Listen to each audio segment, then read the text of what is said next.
오늘도 큰 은혜 받는 시간 되기를 바랍니다. 오늘은 창세기 29장의 말씀입니다. 이 29장에는요, 두 명의 여인이 등장합니다. 누구랑 누굴까요? 아유, 너무 잘하시네요. 그렇죠? 레아라는 여인과 라헬이라는 여인이 등장을 합니다. 이 여인은요, 하나님께 귀히 쓰임을 받아서 이스라엘 12지파를 세웠던 아주 막중한 임무를 맡았고 그것을 성취했던 하나님의 사람이고 인물이었습니다. 그런데 이 인물에 대해서 성경은 이렇게 얘기를 하고 있습니다. 우리 한번 29장 17절의 말씀을 한번 같이 한번 읽어보도록 하겠습니다. 레아는 시력이 약하고 라헬은 곱고 아립다우니. 아멘. 여기 보면 레아가 뭐라고 나옵니까? 시력이 뭐하다고요? 약하다고 나옵니다. 다른 말로 눈이 좋지 않았다라는 얘기입니다. 여러분, 앞에 있는 그 물건이 잘 보이지 않으면 사람이 어떻게 합니까? 안경을 쓰죠? 근데 안경이 그 당시 있었겠습니까? 없었겠습니까? 없었으니까 아마 레아는 늘 이렇게 찡그리면서 사물을 봤을 겁니다. 이렇게 찡그리면 이쁜 얼굴도 못생겨져 보여요? 아니면 이뻐 보입니까? 못생겨져 보입니다. 그러다 보니까 레아는 습관적으로 이렇게 얼굴을 찡그리고 그리고 얼굴을 구기면서 다니다 보니까 사람들이 볼 때는 저 여자 왜 이렇게 불만이 많고 섭섭한 얼굴로 다니나 라고 생각을 할 때가 많았을 겁니다. 그렇다 보니 무섭고 사람들이 잘 접근하지 않는, 저 여자는 괴팍한 성격을 갖고 있는 아주 못된 여자일 거라는 오해도 사면서 살았을 것입니다. 그런데요, 반면에 라헬은 어땠습니까? 곱고 아립다웠다고 얘기하고 있습니다. 이 표준 세번역하고 공동 번역을 보면요, 어떻게 나와 있냐면 몸매가 아름답고 용모도 예뻤다라고 얘기를 합니다. 몸매도 예뻤고요, 얼굴도 예뻤다고 얘기해요. 그러니까 주변에 사람들이 끊었을까요? 안 끊었을까요? 정말 끊이지 않고 수많은 사람들이 라헬에게 한번 얼굴 좀 봐줘보려고 했던 그런 모습을 많이 보였을 겁니다. 그런데 라헬은 이렇게 외모뿐만 아니라 성격도 한성격했습니다. 저는 이 라헬의 성격을 당차다고 표현하는데요, 우리가 읽지는 않았지만 창세기 30장 1절에 보면 이렇게 합니다. 라헬이 아이를 낳지 못해서 섭섭해가지고 어떻게 야곱한테 얘기하냐? 내게 자식을 낳게 하라. 그렇지 않으면 내가 죽겠노라. 어떻게 하겠노라? 죽겠노라. 야, 나 애기 못 낳으면 나 죽을 거야. 이런 여자 있습니까? 없습니까? 엄청난 여자인 거죠. 가만 보면 이 사람은 얼굴도 이뻤지만 성격이 지는 것을 싫어했고 무언가를 원하면 반드시 쟁취하기를 원했던 사람이고, 그리고 열정적이고 때로는 경쟁적인 삶을 살았던 사람이 라헬이었습니다. 이렇게 성격이 너무나 판이한 두 자매 레아와 라헬이 한 남자와 결혼하게 된 것입니다. 근데 여러분, 여기서 보면 결혼은 하나님의 큰 계획 안에서 이루어지는 거잖아요. 그런데 이 성경을 가만히 보고 있으니까 솔직히 이것은 이 성경의 인물들의 이기적인 계산이 좀 깔려 있기는 했습니다. 야곱과 라반이 자기 이익을 챙기기 위해서 했던 결과물이 바로 이 결혼이었던 것이죠. 솔직히 야곱을 보면 이 사람이 뭐가 있습니까? 없습니까? 아무것도 없습니다. 가나안 땅에서 그냥 혈혈단신으로 넘어와서 그냥 오직 열정과 패기일 뿐, 젊을만 있을 뿐 아무것도 없는 이 젊은이입니다. 이런 사람을 누가 거들떠주고 자기 귀한 딸을 줄 수 있겠습니까? 그렇죠? 그러니까 근데 자기가 라헬을 사랑하다 보니까 몇 년을 내가 봉사하겠다 그랬습니까? 그렇죠. 7년을 내가 봉사하겠다고 얘기를 한 거예요. 그래서 겨우겨우 라헬을 얻을 수가 있었습니다. 근데 가만히 보니까 라반도 손해보는 장사가 아니었던 겁니다. 왜냐하면 이 사람하고 야곱하고 잘 지내다 보니까 야곱이 성실하기도 하고 꽤 괜찮은 인물인 거예요. 주변에 이 지역에 사는 그런 남자들보단 훨씬 괜찮은 남자인 겁니다. 그러다 보니까 내 딸을 보내도 괜찮겠다는 생각을 한 거예요. 근데 또 하나가 스쳐 지나가는데 뭐냐? 그래, 우리 집에는 또 하나가 있다. 아직 시집가지 않은 딸이 하나 있는 거예요. 얼굴을 맨날 찡그리고 다니는 레아가 있는 겁니다. 그래서 얘도 1+1이니까 보내줘야겠다 해서 어떻게 한 거예요? 먼저 레아를 보내게 된 겁니다. 이렇게 보면 이 결혼은 하나님의 은혜 가운데 진행되긴 했지만 바로 사람들의 여러 가지 이익이 대변됐던 결혼이라고 할 수 있겠습니다.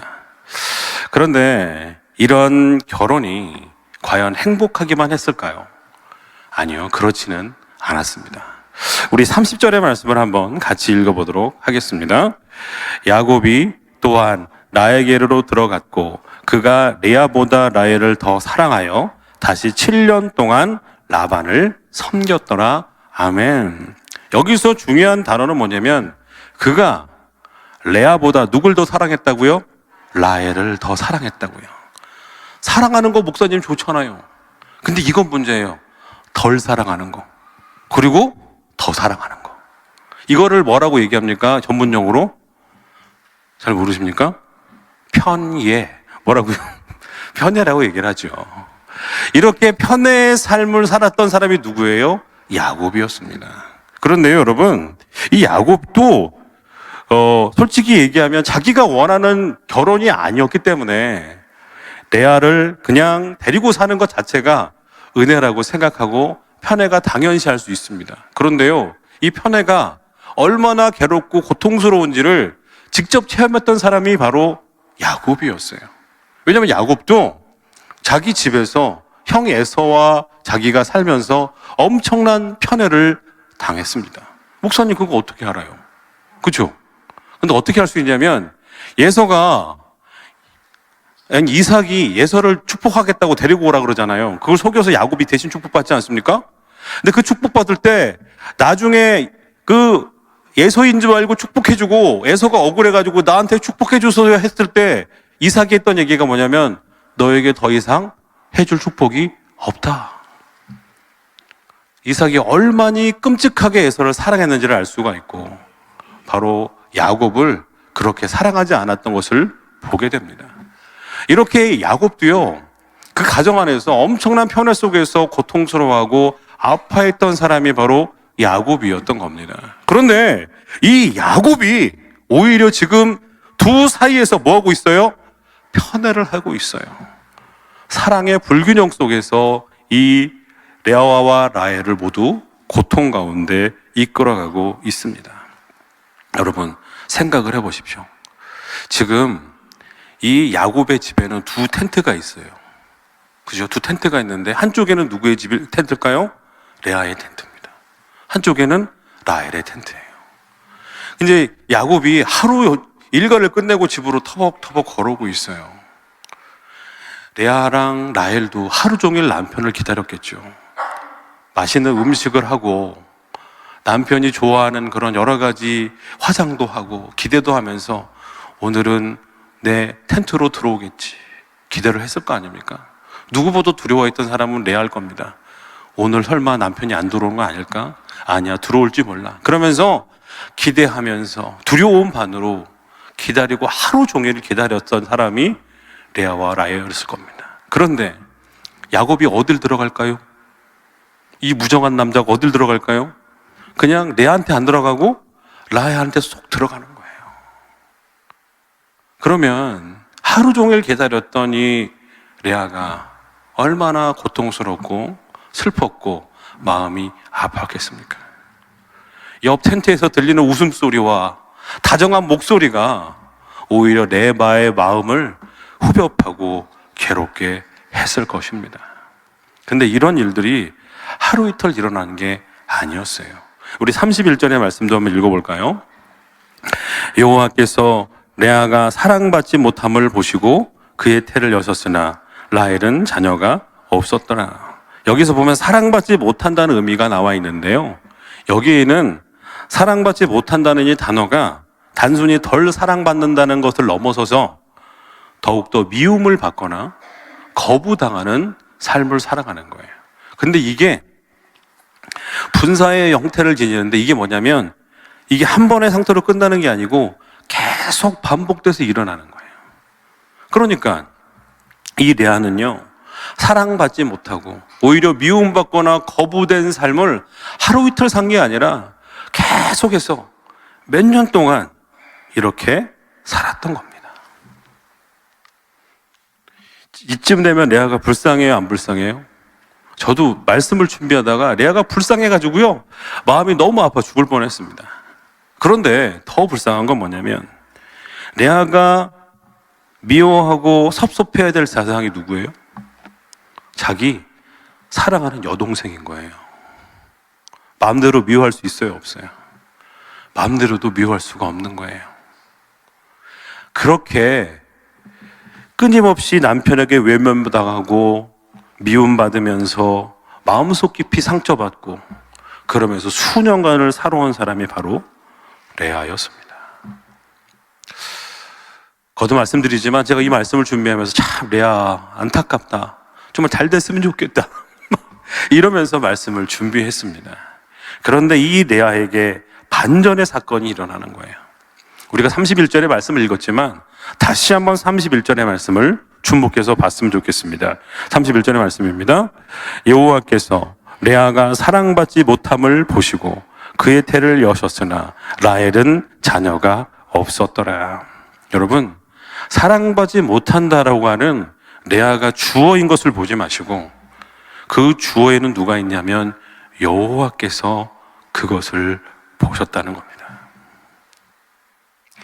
레아의 아버지 이 라반은요, 딸을 1+1으로 보냈던 아주 이기적이고 이 계산이 빨랐던 이런 사람이었어요.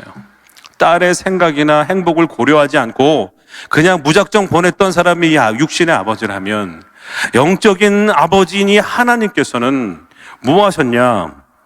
바로 레아의 이 고통스러워하고 힘들어하는 삶의 모습을 무엇이었다고 그랬어요? 보셨다라고 말씀하고 계십니다. 근데 그분은 보신 것으로 끝나는 것이 아니라 바로 라헬에게 없는 것을 허락해 주셨습니다. 그게 뭐예요? 태 열매를 열어주셨다는 겁니다. 사랑하는 성도 여러분, 하나님은요, 한 사람에게 모든 것을 몰아주는 분이 아닙니다.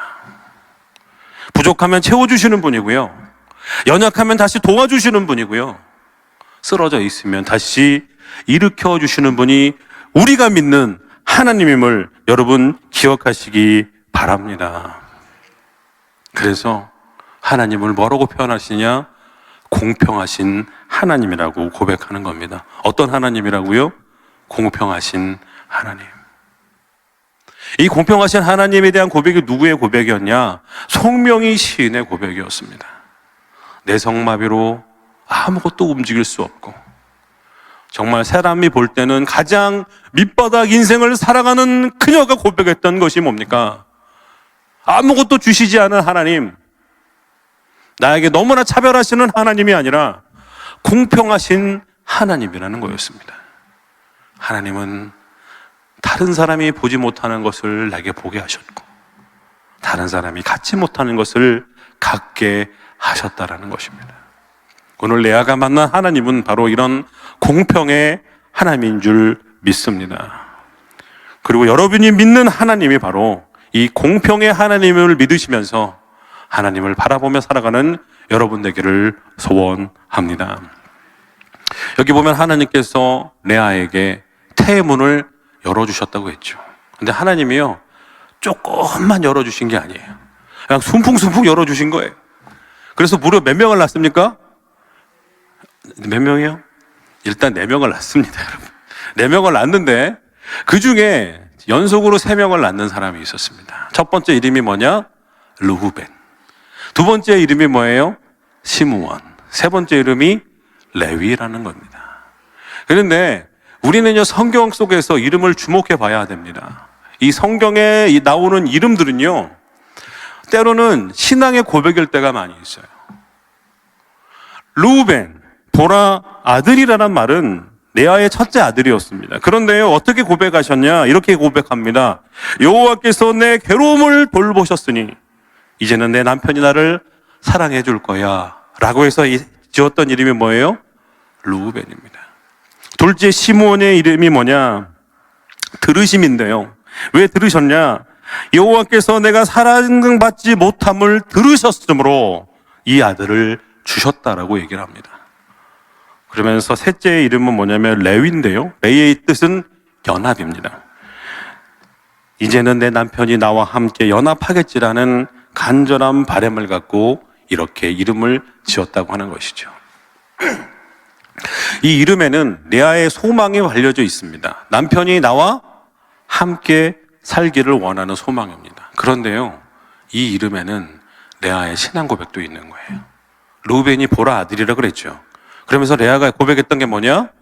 하나님이 나의 괴로움을 보셨다는 거예요. 삶을 살다 보니 다른 사람들은 이해하지 못하고 내 마음을 알지 못하지만 누구는 보셨다는 거예요? 하나님은 보셨다는 겁니다. 레아가 그것을 바라본 거예요.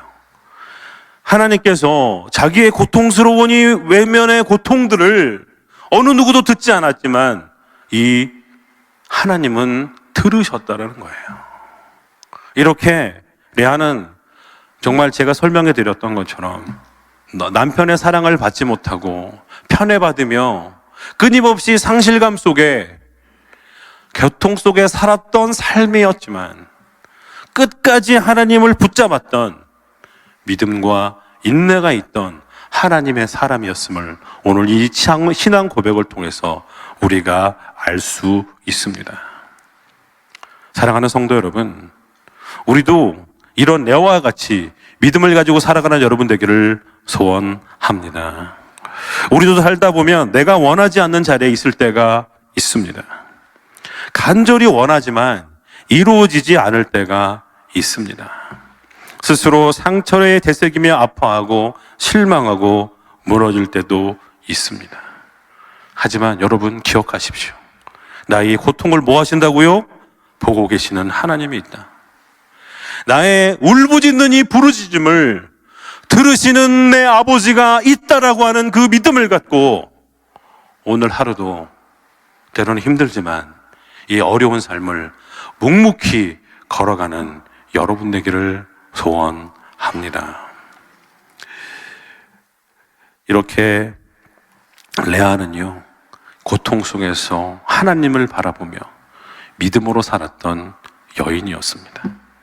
그런데 레아와의 삶이 행복했을까요? 여러분, 이런 거 있지 않습니까? 오늘 내가 이거 하나만 딱 이루어지면 너무 행복할 텐데, 이런 거 있어요, 없어요? 있죠? 내가 오늘 집에 돌아갈 때 로또를 샀는데 이 로또가 한번 맞기만 하면 너무 행복하겠다. 그렇죠? 내가 내일 눈을 딱 떴는데 내 딸이 어느 날 남자를 데려와서 엄마 내가 얘랑 결혼할 거야 라는 이런 아름다운 모습을 보여주는 걸 보면서 이렇게만 되면 내가 너무 행복할 거야 이렇게 생각할 때가 있어요, 없어요? 다 미소를 짓는 거 보니까 있군요. 그렇습니다. 그런 게 하나씩은 있을 겁니다. 레아도 마찬가지였죠. 레아의 삶 속에서 가장 큰 행복을 이루는 게 뭘까요? 남편이 자기와 함께 하는 거예요. 이제 더 이상 저 라헬의 텐트에 들어가서 그냥 살아가는 것이 아니라 나와 함께 하루하루를 숨쉬며 함께 살아가는 것, 그게 레아에게는 꿈이었고 행복이었을 겁니다. 그런데요, 이 정말 냉정한 야곱은 세 아들이 있음에도 불구하고 레아에게 다가가지 않습니다. 하나님, 아무리 기도해도 안 되네요. 간절히 부르짖어도 안 되네요.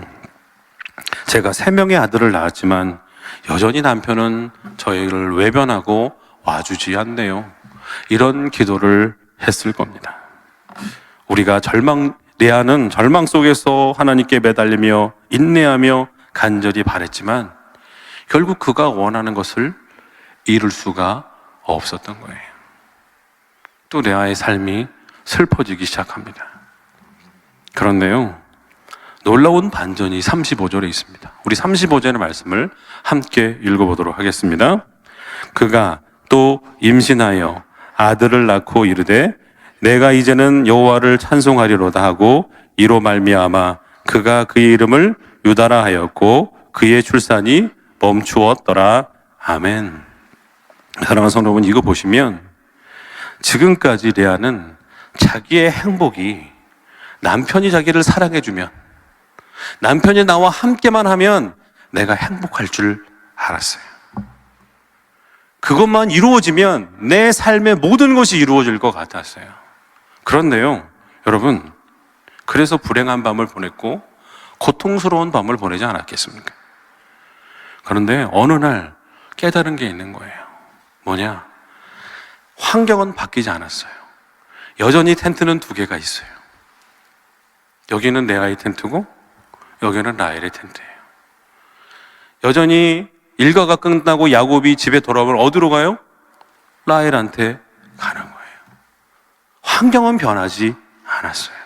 그런데요, 어느 날 레아가 자기 텐트를 바라보고 있으니까 뭐가 있냐면 아이들의 웃음소리가 들리는 거예요. 아이들의 울음소리가 들리는 거예요. 왁작지껄한 사람 사는 소리가 자기 텐트에서는 들리는 거예요. 근데 라헬의 텐트는 썰렁한 거예요. 오늘 보니까 그래, 남편이 나를 사랑해 주지 않아서 내가 불행한 삶을 사는 줄 알았는데 어머나, 나에게는 이렇게 큰 은혜가 부어졌구나라는 걸 어느 날 깨달은 거예요. 몇 아들을 낳고요? 세 아들을 낳고. 그러고 보니까 감사하기 시작한 겁니다. 아, 하나님이 나에게 모든 것을 안 주신 줄 알았더니 너무나 많은 것을 나에게 허락해 주셨구나. 그리고 유다를 낳고 뭐라고 했다고요? 여호와를 찬송하였더라. 뭐 하였다고요? 약간 이상합니다. 지금 반응이 없어요. 예? 다 주무시는 거 아니죠? 그렇죠? 여호와를 뭐 했다고요? 찬송하리로다. 할렐루야. 그렇습니다. 레아가 하나님이 자기에게 주신 것을 깨닫고 감사하기 시작했습니다. 이것은 단순히 감정적으로 달라진 것이 아니라 그녀의 신앙이 한 단계 성숙해졌음을 고백하는 믿음의 고백임을 여러분 기억하시기 바랍니다. 자기 삶의 중심을 남편의 사랑에서 하나님의 사랑으로 옮겨줬습니다. 더 이상 상황이나 사람의 반응에 기대하지 않고 하나님 자체를 기뻐하면서 찬송하는 삶을 살았습니다. 레아에게는 진정한 영적 부흥이 찾아온 것입니다. 사랑하는 성도 여러분, 우리도 이런 삶을 살아가기를 원합니다. 주일날 위 목사님께서 부흥에 대한 말씀을 하셨습니다. 성령의 충만함을 통해서 부어지는 부흥입니다. 그런데 여러분, 부흥이라는 것은 하나님이 새로운 은혜를 부어줘 주셨기 때문에 이루어지는 것이라고 할 수도 있지만 기존에 부어진 것들을 새로운 눈으로 바라볼 수 있는 눈이 열리는 것이 부흥일 수도 있습니다. 여러분에게 그런 은혜가 있기를 소원합니다. 왜냐하면 우리도 레아와 같이 비슷해요. 제가 그랬잖아요. 하나님, 이것만 해결해 주시면, 이것만 응답해 주시면, 이것만 채워주시면, 하나님, 저 원하는 거 없어요. 하나님, 이것만 이루어 주세요라고 그래요. 그러다 보니 이것이 이루어지지 않아서 늘 결핍된 마음속에서 괴로워하며 힘들어할 때가 많이 있습니다. 그런데요, 여러분 한번 곰곰이 한번 돌아보세요. 하나님이 여러분에게 놀라운 은혜를 부어줄 때가 너무나 많았을 겁니다. 이렇게 삶을 살게 하시고 이 좋은 공동체 안에서 하나님의 은혜를 느끼게 하시고 사람들과 함께 이렇게 은혜 가운데 살게 한 것, 이것 자체가 은혜가 아니겠습니까? 그렇죠. 이런 것들을 깨닫고 바라볼 때에 우리의 마음속에 다시 한번 하나님이 부어주시는 은혜가 회복될 줄 믿습니다. 오늘 금요성립회 나와서 기도하고 찬양하고 말씀 가운데 있는 계시는 여러분, 그것을 바라보는 은혜가 회복되는 역사가 있기를 소원합니다. 그래서 하나님 감사합니다. 제가 간절히 바라고 원하는 거 아직 주시지 않았지만 그럼에도 불구하고 저에게 너무 많은 것을 허락해 주셔서 감사합니다. 이제는 그 은혜를 누리면서 오늘 하루하루를 행복하고 감사하고 찬송하며 살겠습니다라고 고백하는 여러분 되기를 소원합니다.